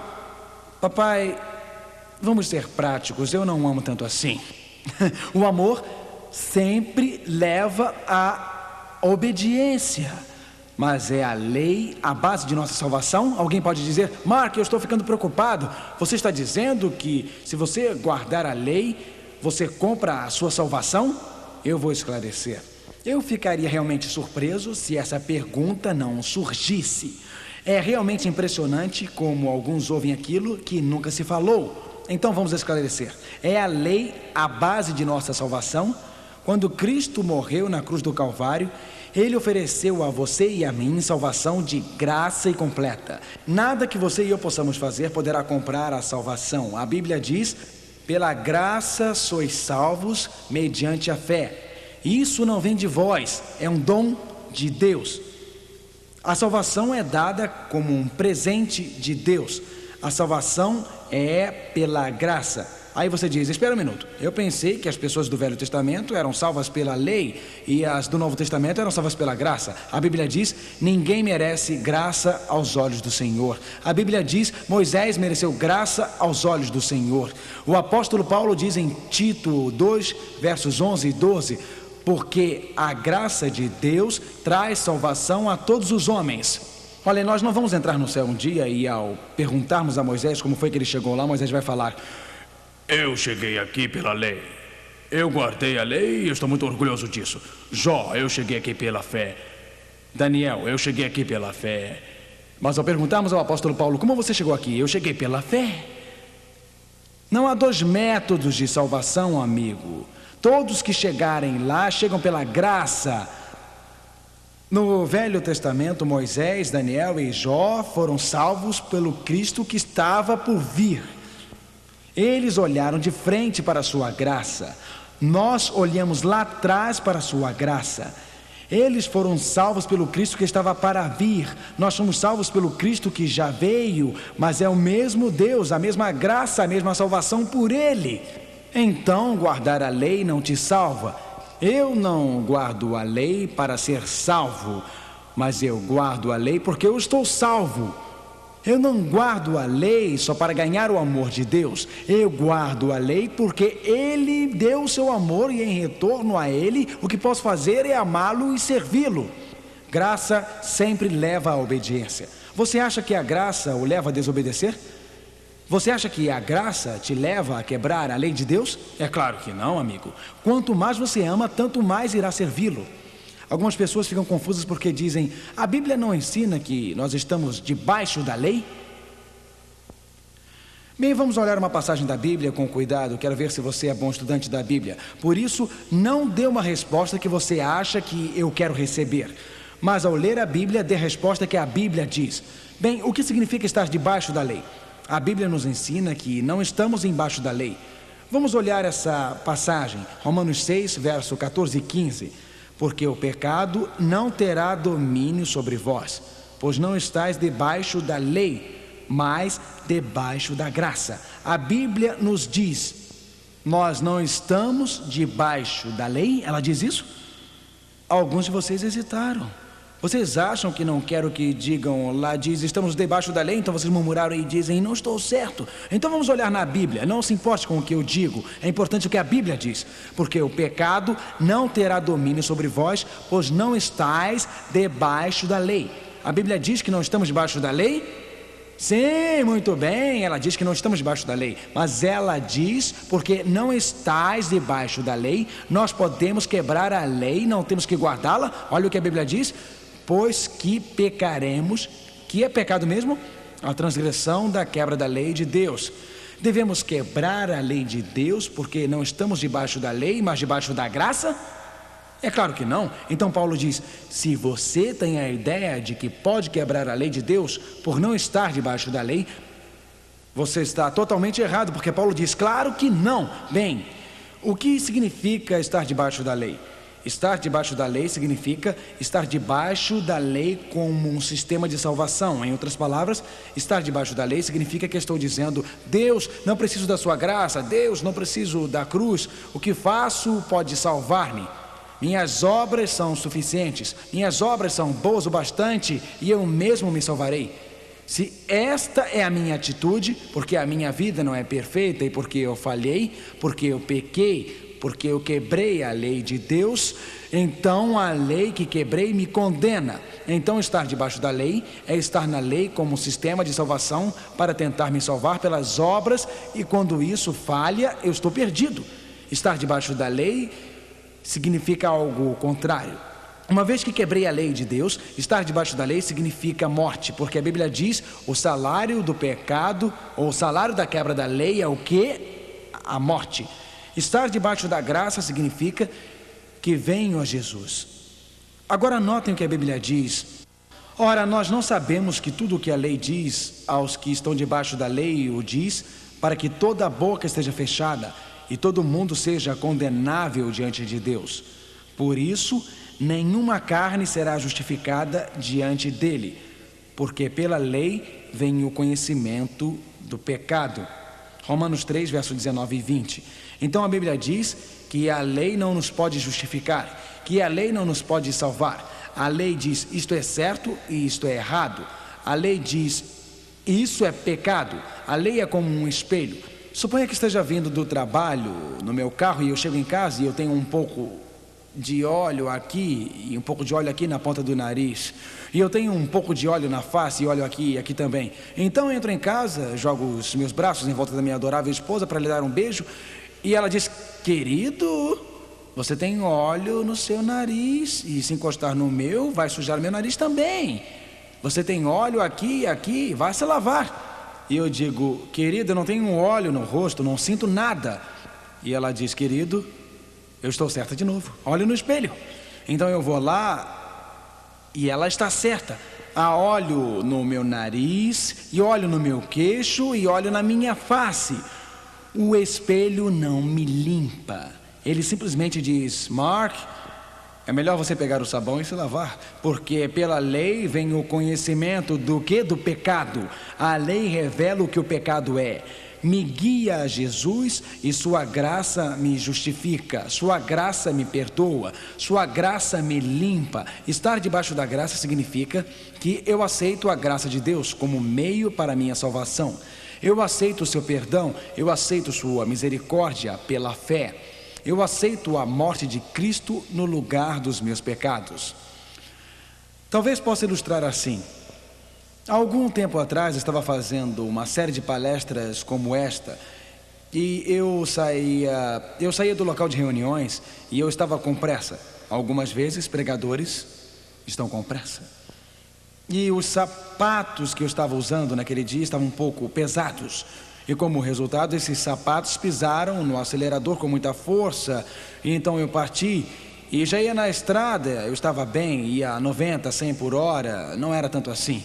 Mas saí da estrada e havia uma pequena rua em que a velocidade máxima era 45 ou 50. Eu estava indo, eu tenho que falar a verdade, 70, talvez 75, talvez 15 ou 20 a mais do limite de velocidade. Um daqueles rapazes, vocês sabem, de uniforme escuro com distintivo e um capacete preto, Meus tradutores terão que descrevê-los para suas línguas, mas continuando.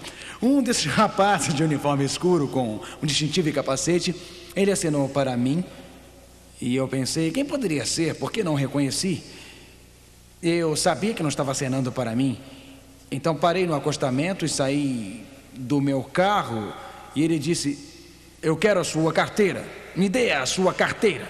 Então imediatamente eu puxei minha carteira ministerial e dei a ele. Ele olhou e disse, pastor, eu não quero sua carteira ministerial, eu quero sua carteira de motorista. E eu disse, minha carteira de motorista. Então eu tirei minha carteira de motorista e dei a ele. Eu sabia que se me desse uma multa, uma vez que a polícia começa a preencher uma multa, você está com problemas. Então eu sorri e falei, senhor, antes de preencher a multa, eu posso falar uma coisa? Ele disse, pastor, nada de pregação. Então eu disse, mas senhor, só uma palavra. Ele falou, ok, pode dizer. E eu disse, senhor, eu saí de um auditório onde preguei e você e eu estamos do mesmo lado. Você pega as pessoas depois que quebram a lei e eu as digo para não quebrarem as leis e tento ajudá-las para que não as quebrem. Então pelo menos tenha piedade só uma vez. Você faria isso, oficial? Sim, estamos realmente do mesmo lado. E ele disse, pastor, eu vou ter piedade desta vez. Agora, amigos, voltei para o meu carro, entrei.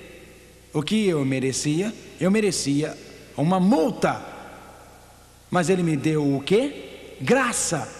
Eu estava debaixo da lei quando eu o quê? Quebrei a lei. Mas ele me deu o quê? Graça. Então eu disse, minha esposa querida, não estamos debaixo da lei, estamos debaixo da graça. Eu já estou atrasado, vamos sair daqui. Eu entrei no carro, liguei o motor, cantando o pneu e nós saímos a 120 km por hora, porque não estávamos debaixo da lei, estávamos debaixo da graça. Saímos o mais rápido que podíamos. Está certo isso? Eu entrei naquele carro, meus sapatos eram duros e eu dirigi bem devagar, olhando no meu retrovisor, e a velocidade máxima era 60 e eu estava a 55, 56 o caminho todo, porque eu estava debaixo da graça e não queria abusar da misericórdia do oficial para quebrar a lei. Quando você está debaixo da graça, isso te leva à obediência. Você ama tanto a Jesus que você quer obedecê-lo, e isso é o que o apóstolo Paulo diz em Romanos 3, verso 31. Por favor, leiam comigo, por favor. Anulamos, pois, a lei pela fé? De maneira nenhuma. Antes estabelecemos a lei. Quantos de vocês hoje, levantando a mão, dizem, eu acredito que quando somos salvos pela graça, somos levados a amar Jesus e guardar a lei? Posso ver as mãos? Claro, isso faz sentido. A Bíblia diz que nos últimos dias da nossa história haverá muitos falsos ensinamentos por aí. Notem como as escrituras colocam isso.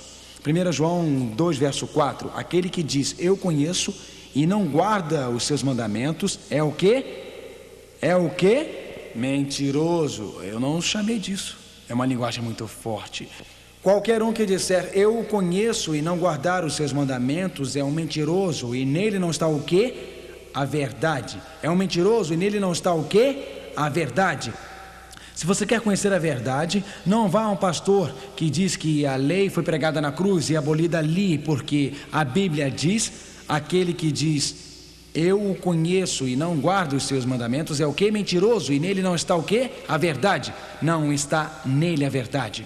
João escreveu na ilha de Patmos, escreveu sobre as pessoas que viveriam nos últimos dias, escreveu sobre o plano de Deus aqui embaixo no final do mundo. E João, escrevendo no último livro da Bíblia, no livro de Apocalipse, escreveu estas palavras, e o dragão irou-se contra a mulher com raiva. Na profecia da Bíblia, a mulher representa a noiva de Cristo, a igreja, e foi fazer guerra ao resto da sua mente. A última parte da igreja, os que guardam os mandamentos de Deus e têm o testemunho de Jesus Cristo, Apocalipse 12, 17. Aqui está o grupo dos últimos dias. Aqui está o grupo que ama Jesus. Se eles não se conformam com a pressão da sociedade, eles não se intimidam com a ética social da sociedade, eles não fazem o que lhes agrada, eles fazem o que agrada a Deus. Eles não seguem as tradições dos homens, eles guardam a lei de Deus. Eles não são manipulados pelo jeito moderno que existe. Em seus corações eles o amam, em seus corações eles o obedecem, em seus corações o servem. E quando Jesus vier de novo, A Bíblia diz em Apocalipse 14, verso 12: aqui está a paciência ou adoração dos justos. Aqui estão os que guardam os mandamentos de Deus e a fé de Jesus. Como Deus descreve seu povo nos últimos dias?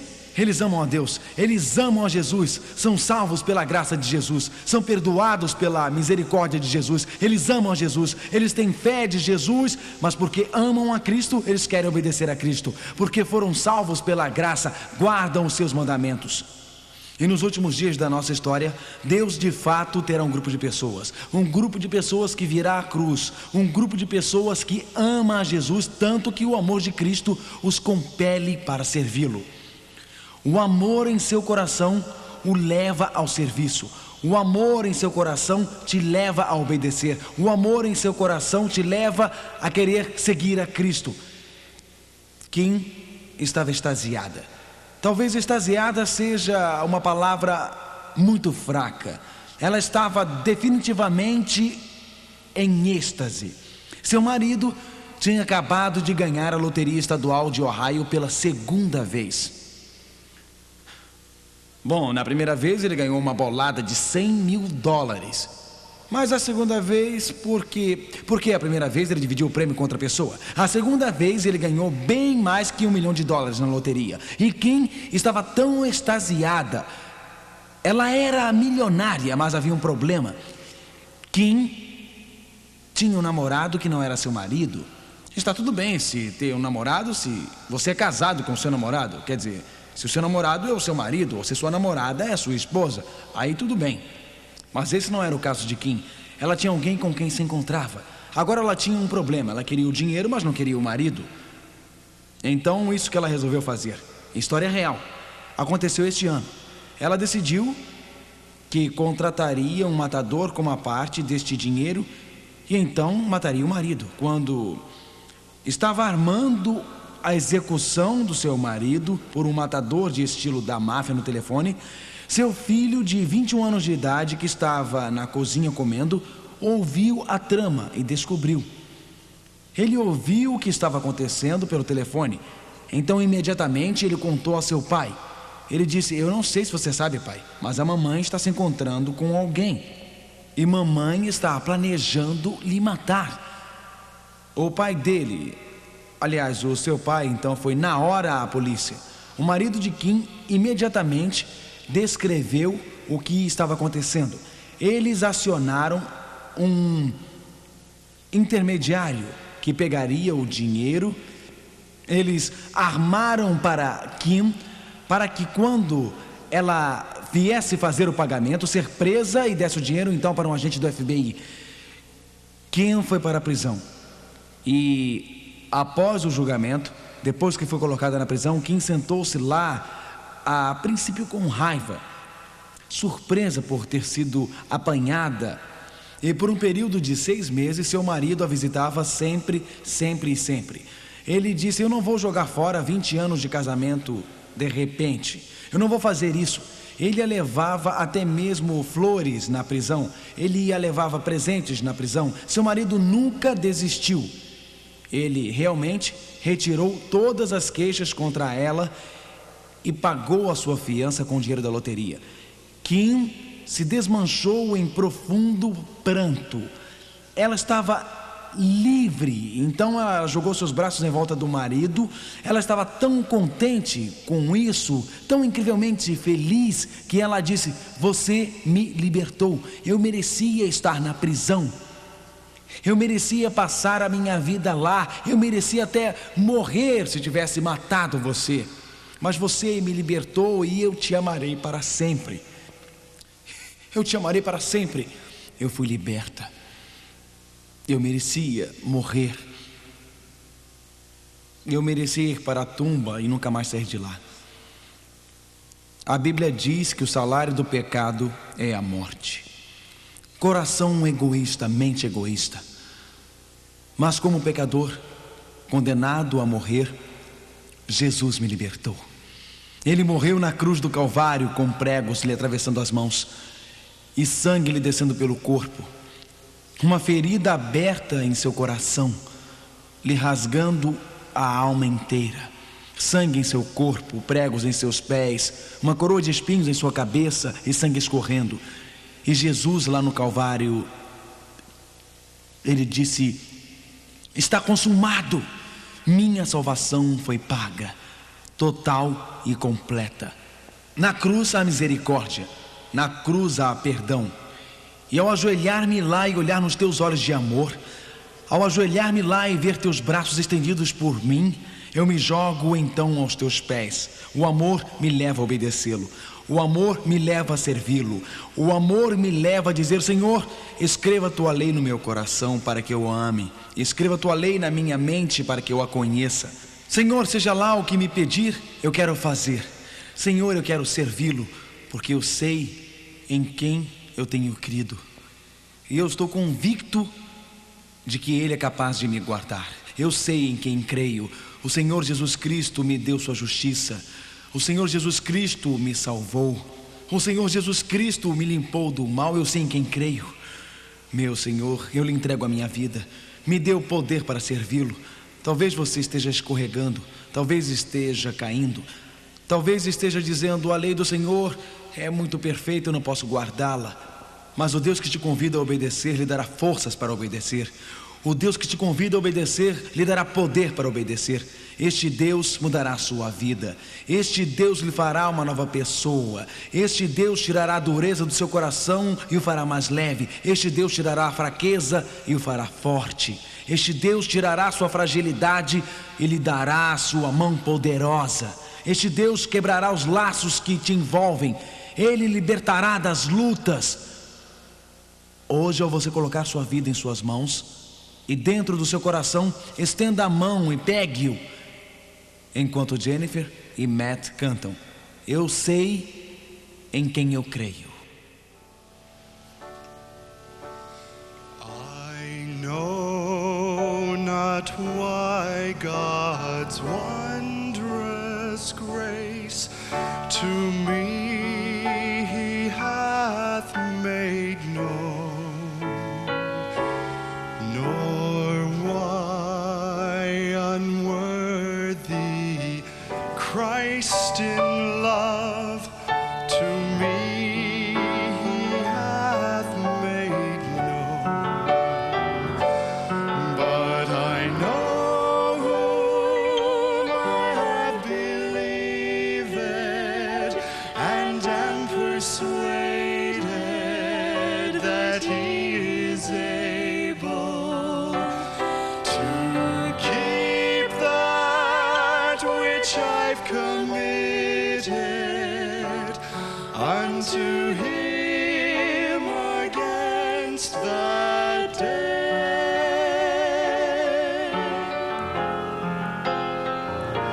I know not how this saving faith to me He did impart, nor how believing in His word wrought peace within my heart.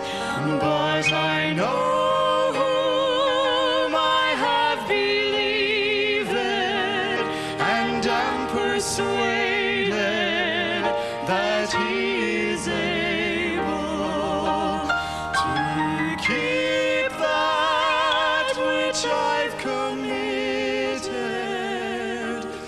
unto Him against that day.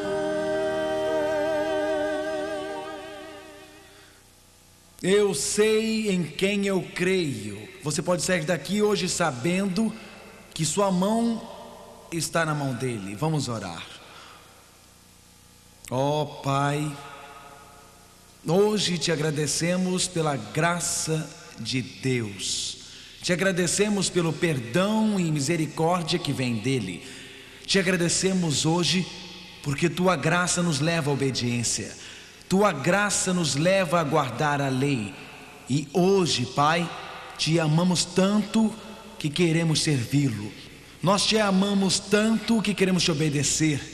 Nos despeça desse lugar com a certeza de que, ao confirmarmos e cremos em ti, a nossa fraqueza se tornará em força, que nossos problemas se tornarão em vitória e que nós possamos servi-lo para sempre. Em nome de Jesus, amém. O tema do próximo encontro será o que significa adorar o Criador. Apocalipse, o símbolo da fidelidade em oposição à marca da besta. Não percam!